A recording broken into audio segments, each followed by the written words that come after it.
তারপরেও আমি একটু সময় চেয়ে নিয়েছি প্রধানত স্যারের কাছ থেকে। একটু স্যার, স্যার আমাদের এখানে 4টা ব্যাচের প্রশিক্ষণার্থীরা উপস্থিত আছে, ইতিমধ্যে অবগত হয়েছে। আমাদের এখানে প্রশিক্ষণার্থীরা প্রশিক্ষণ নেয় এবং তাদের যে ফিডব্যাক তারা কি পেয়ে থাকে সেটা স্যার ইতিমধ্যে জানতে পেরেছেন।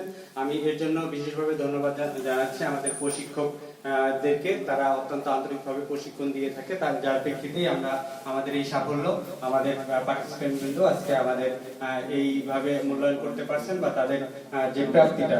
আমি একটা উদাহরণ দিতে চাই, যেমন লাস্ট ব্যাচে বিদেশ ফেরত প্রশিক্ষণার্থী ছিল প্লাস মাইনাস 20 জন মনে হয় কাছাকাছি।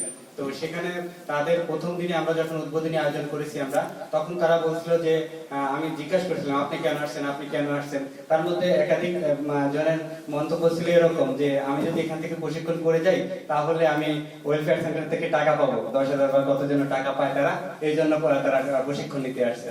যদিও খারাপ লাগছিল, কিন্তু তারপরে কর্তৃপক্ষের নির্দেশনা ছিল যে বিদেশ ফেরতদের প্রশিক্ষণ দিতে হবে। তো আমরা সেটা কন্টিনিউ করার চেষ্টা করেছি এবং আমাদের ম্যাডাম, এটা ফুডের ম্যাডাম, এটা তাদেরকে ডিল করেছেন যে যেহেতু তাদের প্রশিক্ষণ ফুড থেকে ফুডের প্রশিক্ষণার্থী। তো তারা যখন তাদের যখন আমরা শেষে পরীক্ষা নিয়েছি বা ভাইবা নিয়েছি যে শেষে কিভাবে খাবার তৈরি করে, সেটা আমরা অফিসাররা সবাই বসে ফাইনালি স্যার পরীক্ষা নিই।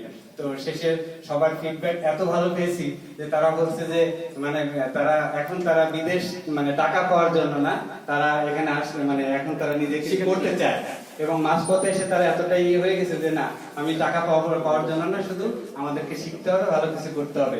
এই জন্য স্যার আমি ধন্যবাদ দিতে চাই আমাদের প্রশিক্ষকদেরকে এবং প্রশিক্ষকদের জন্য আমরা একটা হাততালি দিতে চাই।